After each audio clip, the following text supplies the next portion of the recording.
I have the honor of introducing Julie Clow, author of The Work Revolution, Freedom and Excellence for All.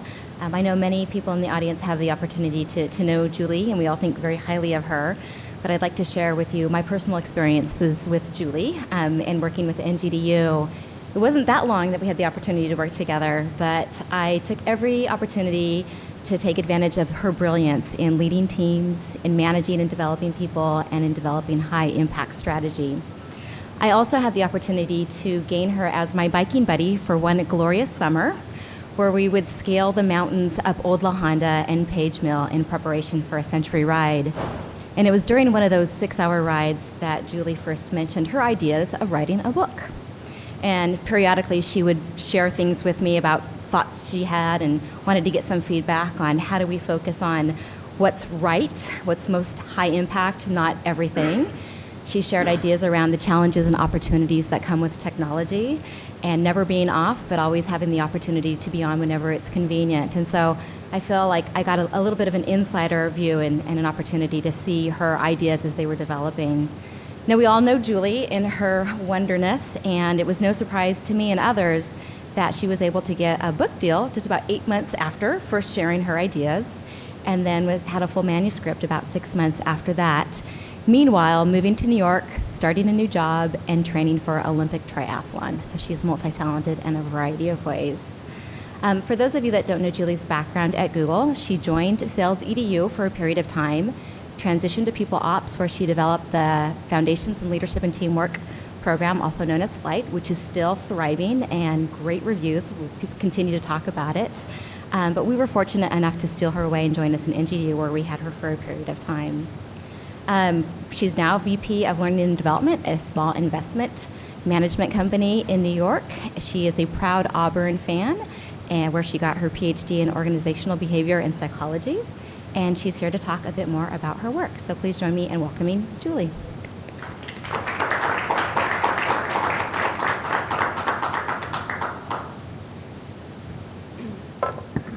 So it was a little bit of a challenge to think about what I might do for an Authors at Google talk when my book is basically about my experience at Google. So usually I get to go and talk to people and wow them about stories of how, life at Google was great and free and autonomous, but coming here and telling you guys this is a little bit flat. So I had to stretch myself a little bit in thinking about what I could share with you around the work revolution.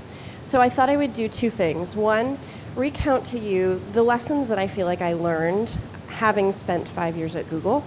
And then two, some of the surprising things I learned along the way doing the book research. So what kinds of things pushed my imagination even further in terms of what we can do in our organizations. So the question that I want to pose is, what if? So I'm going to share with you some of those what if questions and talk through some really interesting examples of things that I've come across in the course of writing the book. So the book is The Work Revolution, Freedom and Excellence for All. And the question is, why a work revolution? So as anybody who's worked in the corporate environment knows, this is more the norm than what we have experienced at Google. And in fact, I worked at several organizations before joining Google in which this was the case. It was a 9-to-5 sort of work life, and you had to be there on time. And if I was late because of traffic, I was stressing. Why? I don't know, to get there for no apparent reason. But this is really the reality of the majority of people out there, and I just felt compelled to write a book to articulate why this is kind of dumb and how we should be looking at this in a brand new way and questioning the assumptions behind it. And as I was writing the book, what I realized is that our management practices, in fact, once had a function. There was a reason behind the things that we were doing. And that was because the assembly lines back in the early 1900s was the way of organizing people to make sure that everybody showed up on time so that everybody was there to actually do repeatable work on an assembly line. So it was all about repeatability, it was about precision, about defining roles so that people can do them over and over and over again. So all of those things were indicative of management practices, and that's where this came from. This was a world of manual labor. It was a world of manual work. It was a world in which people were far less educated than they are today. So back in the early 1900s, only 6% of the general population had a high school diploma. 6%. Now we're up to around 70% having high school diplomas, and we actually have 30% of our population now has college degrees, and fully 10% has postgraduate degrees. So we now have more people with masters and PhDs and other postgraduate degrees than we did with people with high school diplomas in the early 1900s. That's a huge difference. And yet we're still treating people like they need to show up and be babysat, more or less. But where we are now is also vastly different with respect to the work we're doing. So rather than thinking about work as repeatable tasks that we need to learn and do with high precision, the opposite is in fact true. We're in a space where we actually have to be creative in the way that we think about our work, where the solution should never be the same solution twice. We're problem solvers now. We have to think innovatively about how we do our work. So that's the vast difference between it. And when I thought about those differences and then factored in our new reality, which is basically that work happens 24 hours a day, the information, as we know, does not stop. We have emails. I mean, I remember my life at Google with teams literally sprinkled across the planet where emails would pour in at every hour of every day. And that was great. I mean, in some ways, it was really cool to see that sort of work environment. But at the same time, it posed a conundrum because you basically are never off. You're always on. And so it's hard for us to really manage that, especially if we're still trying to shove ourselves into the 9-to-5 workday. And this is essentially what people's lives tend to look like in your typical corporations. So of course, there never seem to be enough hours in the day. But if we look at this in a different way, if we question the assumption behind this, there are 24 different hours across which we can sleep, work, play, and recover, but the vast majority of companies and families adhere to the 9-to-5 workday, 11-to-6 sleep cycle, 2-day weekend, and how we fit in any kind of play and recovery is anyone's guess. So I saw this as an opportunity to say, why don't we rethink this? What if we came up with new rules? What if we embraced our reality instead of fighting that reality to figure out how to be inbox zero all the time and come up with all kinds of productivity fixes? What if we just rethought the whole thing? What would that look like? Well, during my time at Google, I really felt like I got a glimpse of what that was. When I started here, all of a sudden I was free to be the night person that I naturally am. All of a sudden I was free to do work in the way that suited me the best. And what mattered was the impact. What mattered was what I could bring to the organization and the results that I could produce. That's it. It didn't matter when I showed up in the morning. It didn't matter what clothes that I wore. And that kind of freedom was absolutely and profoundly life-changing for me, as I'm sure it was for many of you guys, especially if you'd had jobs prior to Google. So what I'd like to do is share the lessons that I distilled out of this that essentially are part of the book. And I came up with 5 guiding principles. I realized that trying to put new rules to replace old rules was kind of, not the point at all. We don't need more rules, we need fewer rules. And so instead, what I came up with were guiding principles. And the guiding principles suggest ways of thinking about the work environment that embrace the always-on sort of reality, but then really frees us up to do things in a way that benefits both us personally, but also the organizations that we work for. It's not a zero-sum game. So, what are those 5 lessons? First of all, impact, not activities. This is kind of an overarching one that I think I wove into every single one of the chapters.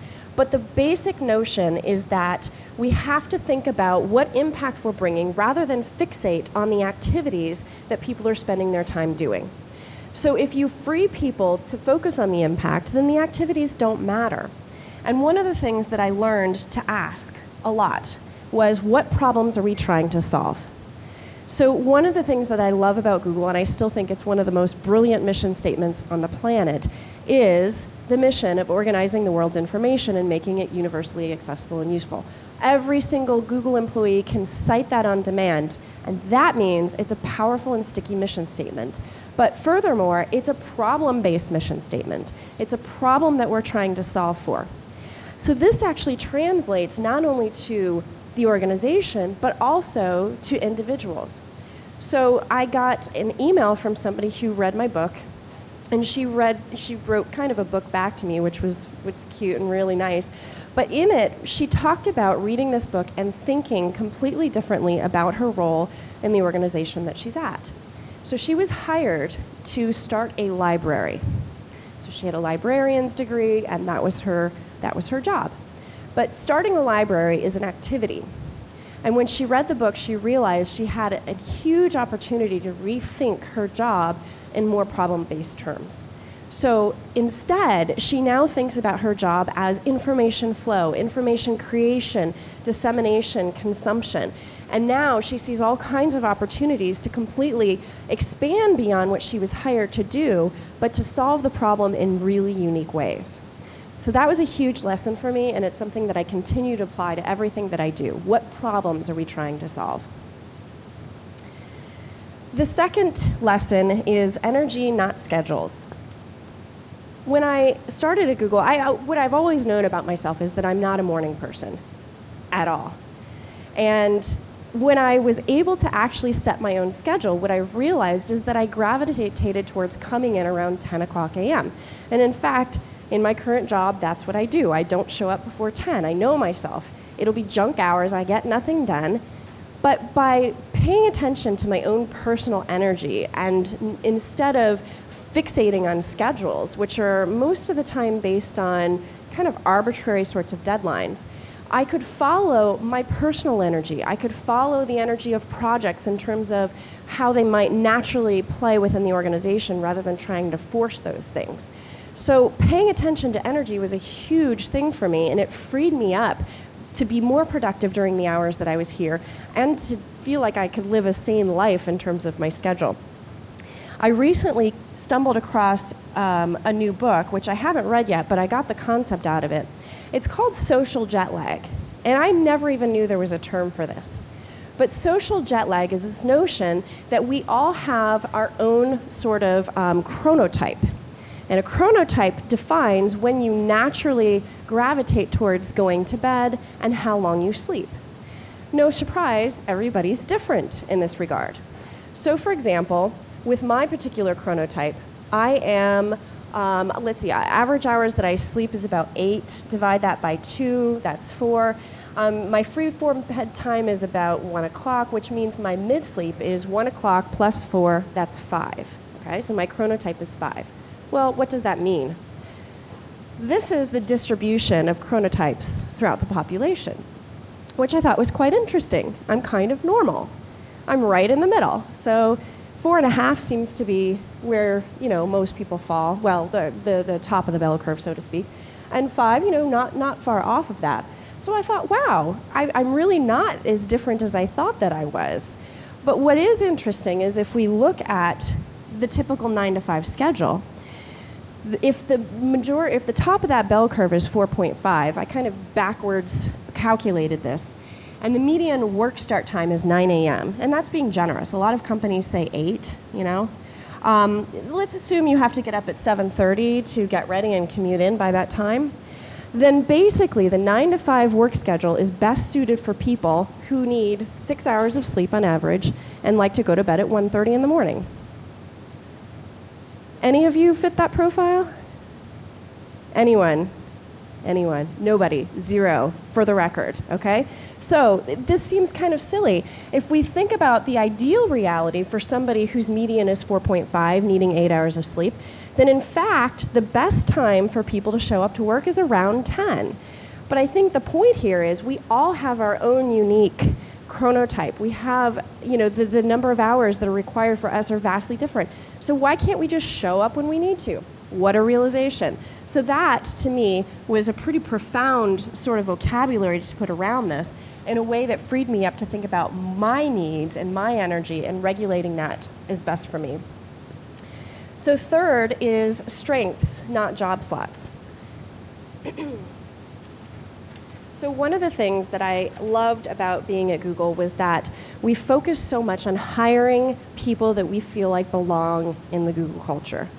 And that's huge. And in fact, the organization that I'm at now is the same way. We hire people because we feel like they belong in the community.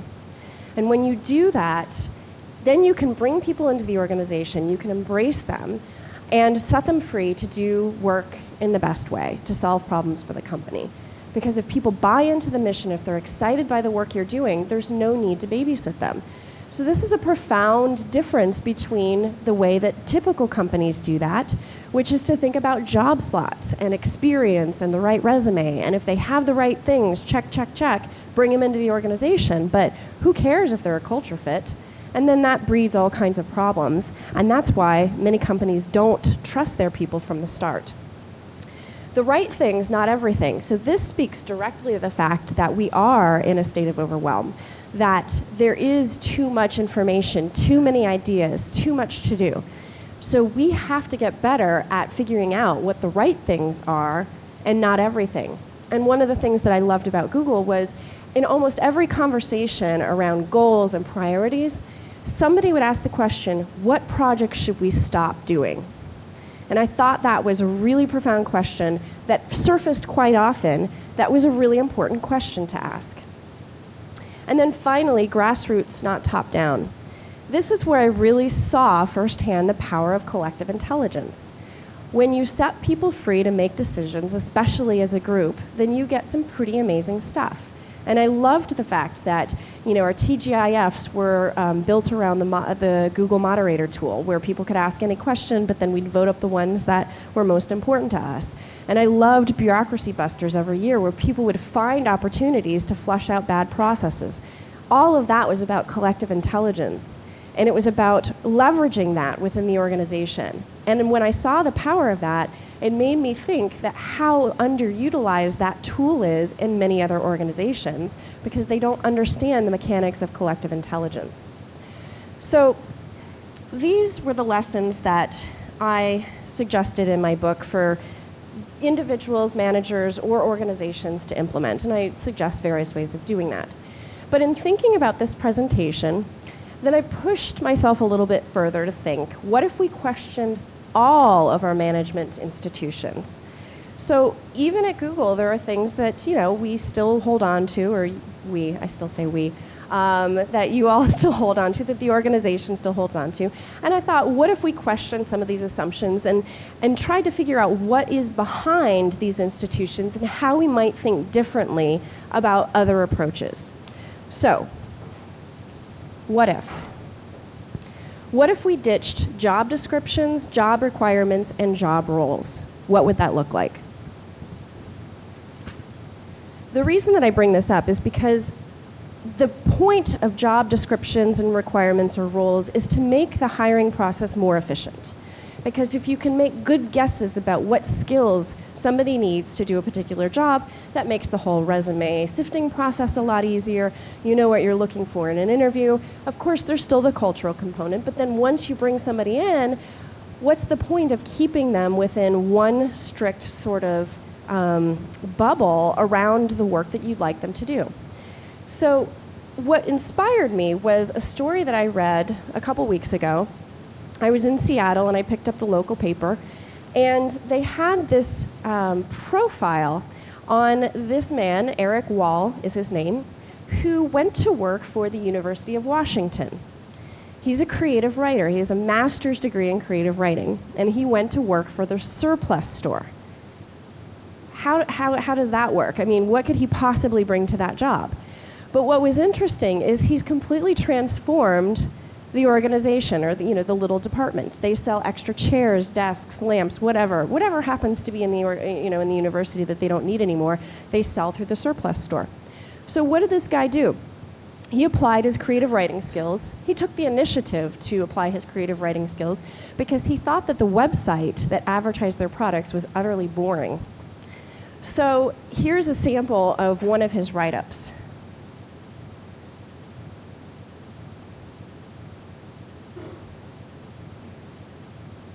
It's brilliant, a timestamp machine. Who needs a timestamp machine? And yet, the guy makes up these funky, hilarious descriptions that makes people want to browse the website. And in fact, this department of the University of Washington logged $900,000 worth of sales, practically tripled their Twitter following, and people line up out the door to get into the surplus store to buy their stuff. Absolutely amazing. Now, again, if you thought about a traditional sort of person to take on that role, you would look for somebody with sales experience, with marketing experience, with all these other things. But a creative writer, not so much.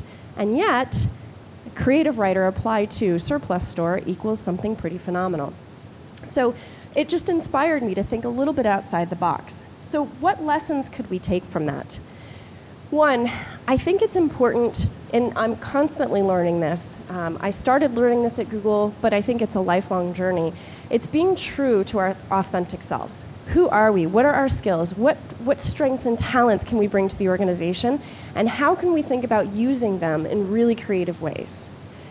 That was something that I learned at Google, but it's something that I continually push myself. If I'm not happy in the role that I have, it's my own fault for not figuring out how to make it better.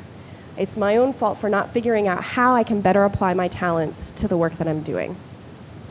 But the second lesson here is to build diverse and unexpected teams. So take a chance on people who have quirky degrees or a different point of view. I think the more diverse the teams that we have, the better the opportunity to innovate and to think differently about the problems we're trying to solve.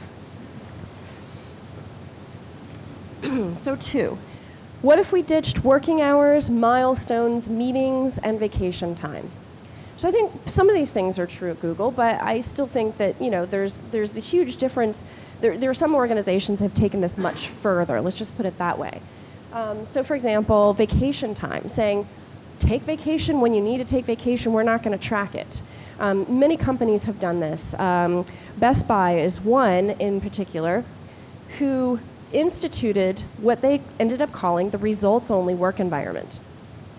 And the results-only work environment is very simple. Each person is free to do whatever they want, whenever they want, as long as the work gets done. So what does this force? Well, it forces people to be super crystal clear about the problems they're trying to solve, and then holding people accountable for actually doing those things. And the rest doesn't matter. So this is really impact, not activities, taken to an extreme, where you literally do not care if people show up to work. It's just that they get the job done. So the results-only work environment has actually been spread to many other organizations. There's a pair of women who used to work at Best Buy who are now consulting on this with a group called Culture RX. Pretty phenomenal group, and they coach these companies to move towards activity-based work environments to results-only work environments with pretty phenomenal success. So lessons here that we can all learn and take away is to be clear about the difference between true urgency and false urgency. And this is a hard lesson because we all think that the things we're working on are true urgency. But true urgency really is about the needs of our customers and important deadlines that drive the business itself. True urgency isn't about fake deadlines we set to motivate ourselves. I think that's well and good, and in fact, setting those goals is important. But at the end of every quarter, when everybody's scrambling around to meet their own deadlines, those are really false urgency deadlines. And when we impose those false urgency deadlines on each other, then what we're doing is creating a lot of confusion about what really matters. The second piece to this is to learn to be a quitter. And this is a hard lesson because, especially with overachievers, we're programmed to work hard and achieve, and if we quit something, that's a sign of failure. But in fact, if we really are focused on impact and results, then we have to get a lot better at learning to quit things that aren't working, that don't have as much impact, that aren't working for the organization in general. And that, in fact, is a skill that everybody can hone and get a lot better at, but it also requires learning to say no, which is kind of the corollary to that, and very difficult to do. So what if we ditched managers? What would that look like? So if you think about it, managers, the role of managers is to hold people accountable, to evaluate people's performance, to give people feedback on how they're doing, and to figure out how they should be compensated, more or less. Okay? So if we step back and say, okay, well, what if we did this a different way? What if we got rid of the manager layer to do these things and instituted completely different ways of accomplishing the very same thing? Again, what problem are we trying to solve? Well, what problem we're trying to solve is the accountability piece, the feedback piece, and getting things done in the organization. There have been a couple of organizations who've done this. I think the most famous, though, is Morningstar. So this is essentially a company that processes tomatoes in various ways. Okay, so we're kind of back to the whole manual labor thing, and yet these guys decided very early on that they did not want management layers in the organization.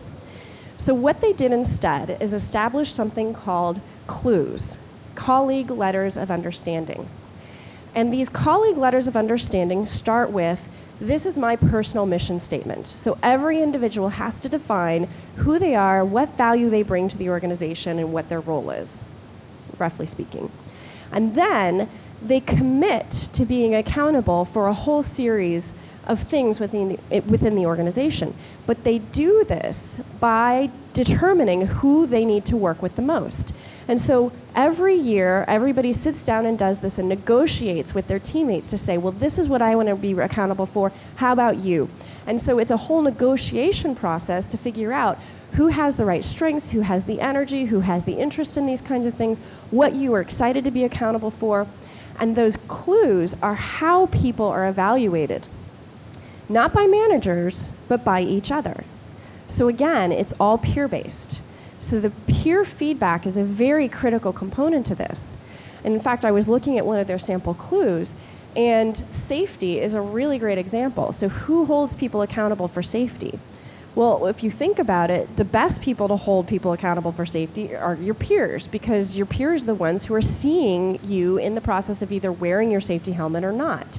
So by peers being held accountable to hold each other accountable, then the feedback becomes much more frequent and open and honest with each other. And so if somebody's not doing well, it is the responsibility of the peers to give them feedback, to say, you're not holding up your end of the bargain, and really being honest and forthright about those things. So when you have the management layer, it kind of divorces us from the whole process of giving each other feedback in real time in ways that people kind of need it. So the lessons here are, one, that we can do a much better job of articulating our value through the lens of other people. So if you think about, what is my role in the organization? How can I contribute to my teammates? What will be of value to them and the organization? That's one, and it's kind of a way of saying what's your personal brand, but I think in a much more functional sort of definition, it sits a lot better with me. And then the second thing is giving each other honest and timely feedback. Not leaving it to the managers to necessarily do this, but doing it yourself because you are the ones working with your colleagues. So it's a really cool way of thinking about it and challenging our assumptions behind what managers are all about and what role that they play. What if we ditched teams and headcount allocation? Chaos, right? You kind of need teams to form and get things done and focus on priorities and those kinds of things. But there is an organization who decided to try it a different way. It's a game company called Valve. And in their employee handbook, which was fairly recently leaked, I think it was intentionally put out there, but it's a really interesting organization, and I highly recommend that people read the handbook. How do they decide on work? They bring somebody into the organization, again, based on cultural fit or belonging, and they say to them, go find the project that you can add the most value to now. And somebody might come in and say, well, I have a really strong background in X. I think I should contribute by X. And they told the story of one employee who in fact did that. And they said, well, we already have people working on X for this team, so you're not going to add value there. It's already happening. Go find someplace else where you can add value that doesn't already have people who are contributing that. And so they actually encourage people to go around and talk to people as much as possible. What projects are going on?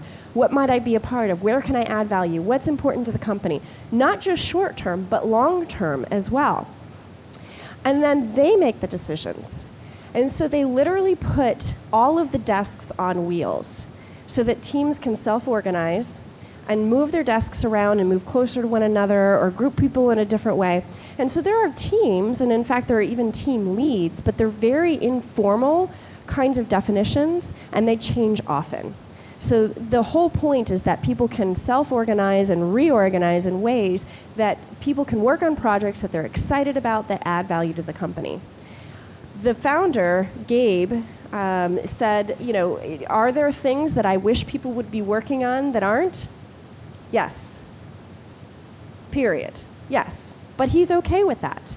He still believes that this model in which you're embracing a little bit of the chaos is much better than him telling people what they should be working on. So this is collective intelligence and grassroots to the extreme. It's pretty fun to think about, actually. So what are the lessons that we can take away from this? One, focus on the value you can uniquely bring right now, and that can change over time. So you might add value in one way now, but then in 6 months it might be in a very different way that you can add value. But constantly asking that question and reevaluating that. And then two, trust in the chaos.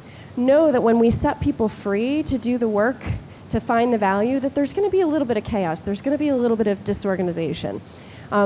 Because Valve has all their desks on wheels, it's kind of tough to know where anybody is at any given time. So they actually have a system set up so that they can tell virtually where everybody's located so that they have real-time information about where to find people. So, you have to mitigate some of the craziness and chaos that goes around that, but in general, embracing and trusting in that chaos, that ultimately the value will rise to the top. Finally, what if we ditched PowerPoint and pitches? So what is this all about? So this is the difference between companies that are idea judging companies versus companies that are idea testing companies. And I didn't really grasp the distinction between the two until I met the co-founder of a company called Noom. It's actually a former Googler who started this company to build these Android apps, and this one is called Noom. There's another one called Cardio Trainer, which I absolutely love. And I actually went to have lunch with them. So they're this great little startup. They have about 20 people. They have their own private chef. I mean, it was just truly a fun little startup experience. But what struck me in the way that they run their company is they spend zero time debating ideas. They have invested in infrastructure to make it possible to test virtually everything. And they use, prototyping kinds of methods, which we're familiar with here at Google. But they use really creative ways of testing everything. And this goes down even to their management practices. So they're playing around with how often they switch people around in projects. They're testing that. So 90 days they'll try this, and then they see how did that work. And then they, change it up a little bit and they test something else. So their whole culture is, if you have an idea, great, go test it. And when everybody is free to test their own ideas, then it doesn't become political. It's not about PowerPoint and pitches and how you can, state the numbers in a way that sounds convincing that your idea might in fact be the best one. And again, it's challenging. I think we are, Google is a testing culture, but to the nth degree is this company. And even thinking about the work that I do, I'm in organizational development. I don't write applications. So when you think about testing ideas for applications versus testing ideas for organizations, slightly different. And yet, there are ways of testing these things. And to force myself to think in that way has been a really interesting revelation.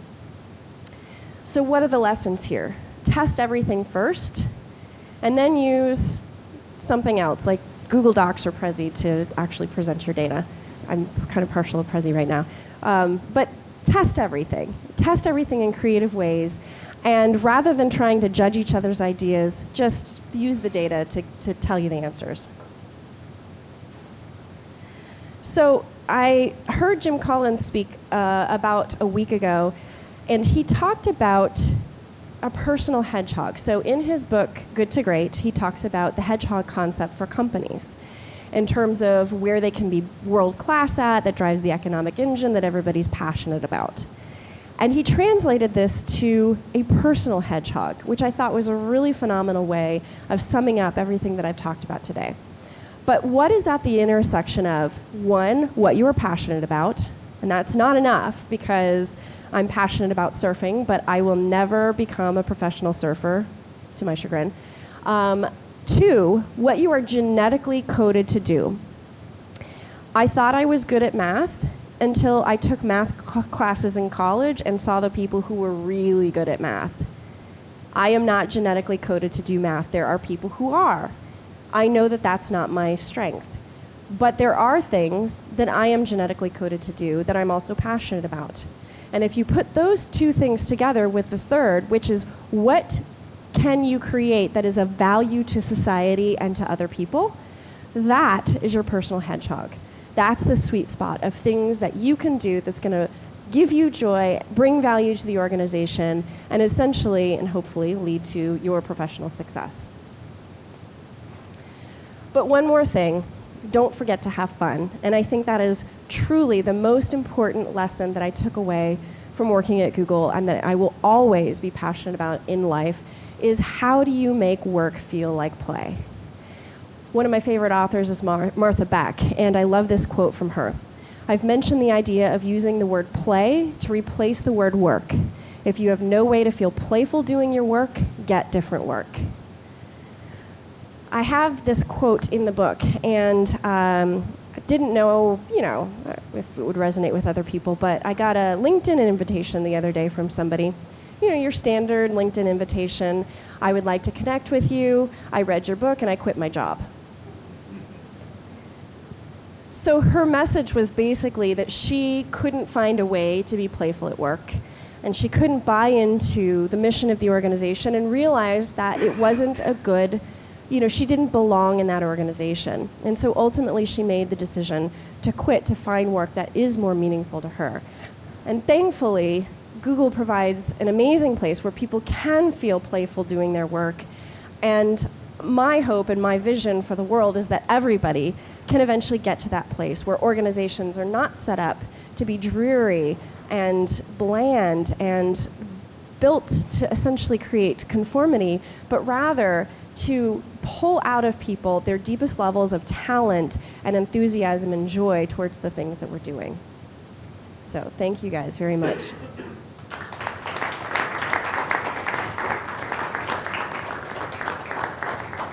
My information, follow me on Twitter. I know most of you anyway, but thank you guys for coming. It means a lot, and it has been wonderful to be back at Google, so thank you. Questions?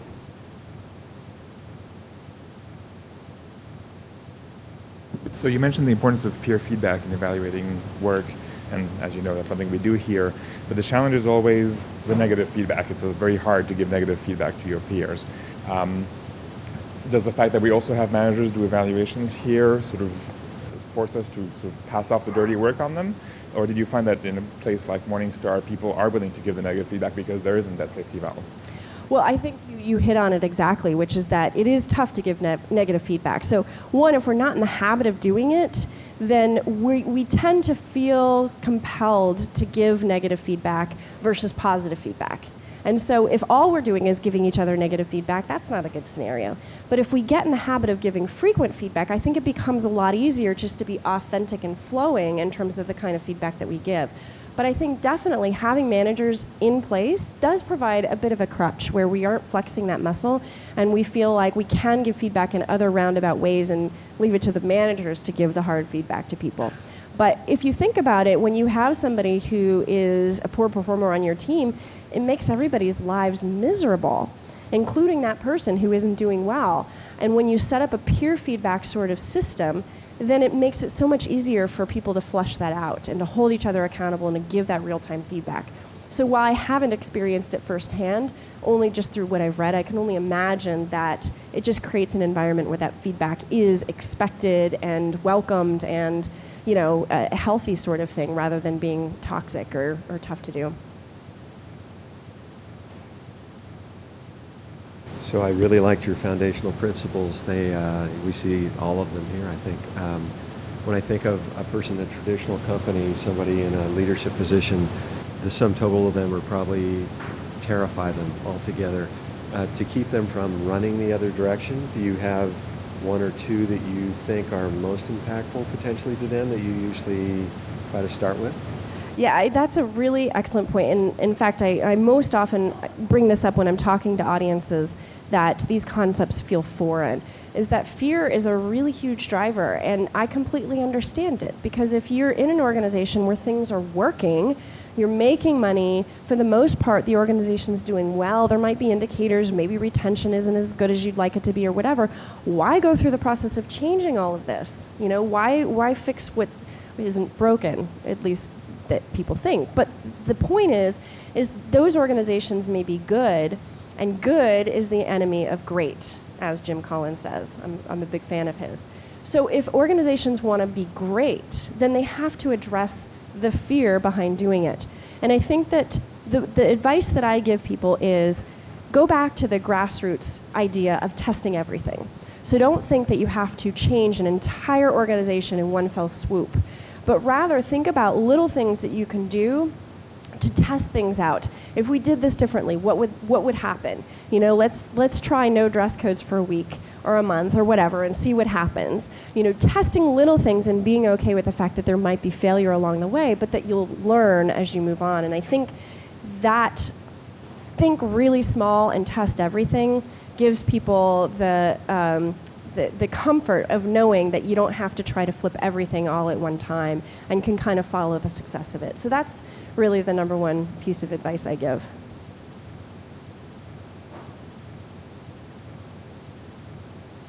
Okay, thank you guys very much.